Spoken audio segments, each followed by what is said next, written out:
मुझे नहीं पता कि ये मुंबई में कितनी मशहूर है, पर पश्चिम में ये चीज़ें बहुत मशहूर हो गई हैं।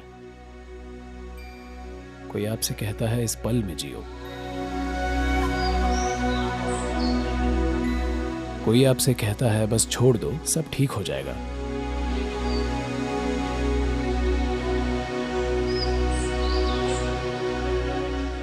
यानी कोई और आपके जीवन की देखभाल कर रहा होगा, तभी आप सब छोड़ सकते हैं। कोई आपसे कहता है एक बार में बस एक काम करें, ऐसे नहीं। देखिए, ये सभी पिछड़ी हुई शिक्षाएं हैं। यानी इनमें से एक दो को देखें, आप छोड़ ही क्या सकते हैं, मुझे बताएं। सब कहते हैं बस छोड़ दो, भगवान करेंगे। Well, life has not really gotten you yet. That's why you're talking this language.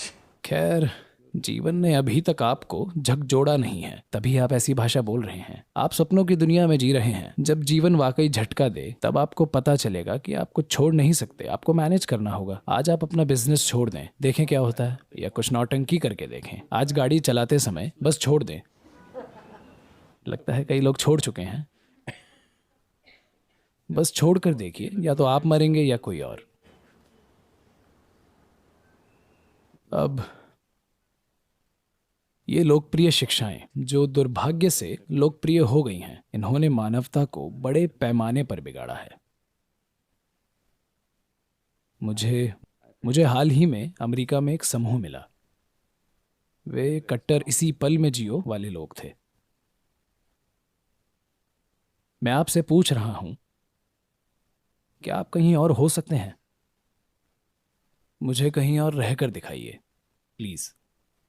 क्या आप में से कोई इस पल के अलावा कहीं और हो सकता है, मैं पूछ रहा हूं। आप हो सकते हैं? क्या आप अभी यहां के अलावा कहीं और हो सकते हैं? नहीं? फिर आपको ऐसी शिक्षा क्यों चाहिए? वे आपको बताने की कोशिश कर रहे हैं कि बीते हुए या आने वाले कल के बारे में मत सोचिए। ऐसा होगा अगर हम आपका आधा दिमाग निकाल दें। अगर मैं आपका आधा दिमाग निकाल दूं तो आप बीते हुए या आने वाले कल के बारे में सोच पाएंगे। बस इस पल में जियो। ये हो रहा है क्योंकि लोगों को एक जगह चैन से बैठना भी नहीं आता, ठीक है?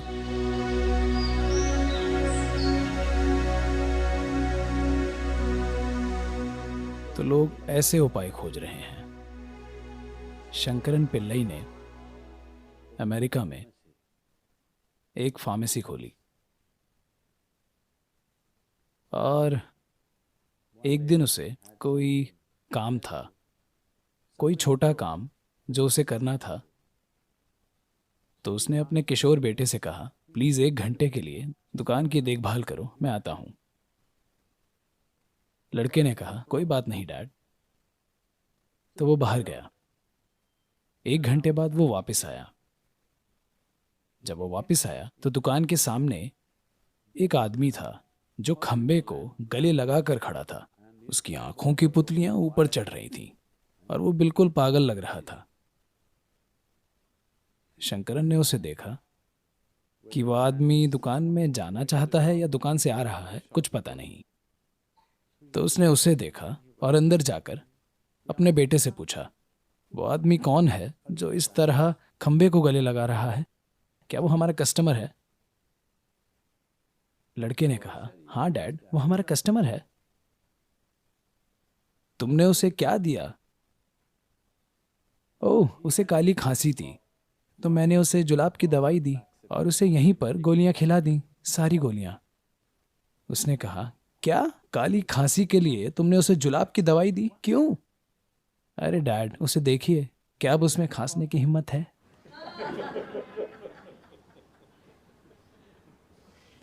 There are solutions and solutions. But is it really a solution? That's a question. तो कई तरह के समाधान हैं, पर क्या ये वाकई समाधान है? सवाल यही है। तो अब क्योंकि आप एक जगह पर शांति से नहीं बैठ सकते, तो कोई कहेगा इस पल में रहो, अतीत के या भविष्य के बारे में मत सोचो। मुझे बताएं, क्या आप खुद को इंसान कह सकते हैं अगर आप ना अतीत को याद रखते हैं और ना ही भविष्य की कल्पना करते हैं? क्या आप एक पूर्ण जीवन हो सकते हैं, मैं पूछ रहा हूँ। आप एवोल्यूशन के स्तर में पीछे जाना चाहते हैं क्योंकि आप अपनी बुद्धि को संभालना नहीं जानते। यही मनुष्य की सबसे बड़ी समस्या है। उनकी बस यही समस्या है। आप इसे हजारों नाम दे सकते हैं। But the only problem is you do not know how to handle your own intelligence, isn't it? पर इकलौती समस्या ये है कि आप अपनी बुद्धि संभालना नहीं जानते, है ना? आप देखेंगे, अगर हम आपका आधा दिमाग निकाल दें तो आप शांत हो जाएंगे, हाँ या ना? पर मैं पूछ रहा हूँ, क्या ये कोई समाधान है? क्या ये कोई उपाय है कि आपका आधा दिमाग निकाल दिया जाए, यानी मुड़कर अतीत में देखने और भविष्य में देखने की आपकी क्षमता को ही निकाल देना?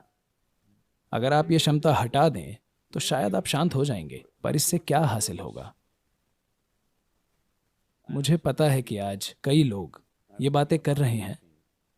शांत होना या मन की शांति ही आपके जीवन का परम लक्ष्य है।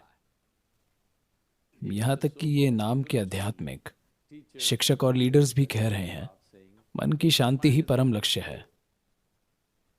आप अपना दिमाग लगाइए और बताइए, क्या आप आज रात खाने का मजा ले सकते हैं? अगर आप शांत नहीं हैं, अगर खुश नहीं, तो कम से कम आपको शांत तो होना चाहिए खाने का मजा लेने के लिए, है ना? क्या आप घर ड्राइव करने का मजा ले सकते हैं अगर आप शांत नहीं हैं? क्या आप अपने आसपास के लोगों का या फिर अपने काम का आनंद ले सकते हैं अगर आप शांत नहीं हैं? मैं पूछ रहा हूं। अगर आप खुश या आनंदित नहीं हैं तो आप कम से कम शांत तो हो, है ना? तो मैं आपसे पूछ रहा हूं, क्या यह जीवन की बुनियादी जरूरत है या ये जीवन का परम लक्ष्य है? ये सबसे बुनियादी जरूरत है। पर अब लोग शांति को स्वर्ग भेज रहे हैं, कह रहे हैं शांति जीवन का परम लक्ष्य है। ऐसे लोगों को कब्र में ही शांति मिलेगी।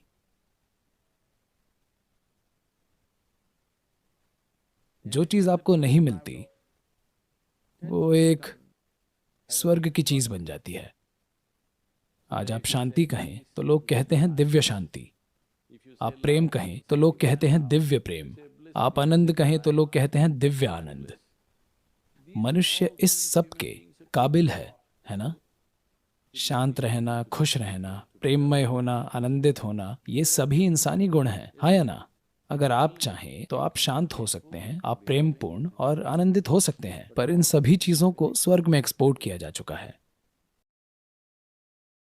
तो इन सभी शिक्षाओं के कारण ये सरल पहलू जटिल हो गए हैं। मैं कह रहा हूं, शिक्षा चाहे कहीं से भी आए, चाहे वो मेरी शिक्षा हो या किसी और की, उसे एक तरफ रख दीजिए। बस अपनी बुद्धि लगाएं। आप मेरी बुद्धि नहीं लगा सकते, ठीक है? आप शायद मेरे ज्ञान का इस्तेमाल कर सकते हैं, पर आप मेरी नहीं, सिर्फ अपनी बुद्धि लगा सकते हैं। तो अपनी बुद्धि के साथ प्रयोग करें। अगर ये मददगार हो तो करते रहिए, अगर मददगार ना हो तो इसे कल सुबह छोड़ दें। इसे एक और दिन जारी रखने की जरूरत नहीं है, पर पहले ये तय कीजिए, आप सांत्वना खोज रहे हैं या समाधान खोज रहे हैं? अगर आप सांत्वना खोज रहे हैं तो किसी भी चीज में विश्वास करें, यह काम करेगा, समझे? मान लीजिए कि जीवन का स्रोत इस बल्ब में है और हर दिन ऐसा कीजिए, यह काम करेगा। आप जो कर रहे हैं वो बस एक सस्ता मनोरोग इलाज है। Yes, you're trying to manage your psychological space with something, using an anchor outside. हाँ, आप बाहर से मदद लेकर अपनी मानसिक हलचल को मैनेज करने की कोशिश कर रहे हैं। ये ठीक है, मैं ये नहीं कह रहा कि ये गलत है। अगर आपको जरूरत है तो आप ऐसा कर सकते हैं, पर अगर ये आपकी जरूरत नहीं है, अगर आप जीवन का परम समाधान चाहते हैं, तो आपको किसी और चीज की जरूरत है जो ऐसी लोकप्रिय शिक्षाओं से नहीं मिलेगा। आपको जीवन के एक आयाम से दूसरे आयाम में ले जाने के लिए एक शक्तिशाली बल की जरूरत है।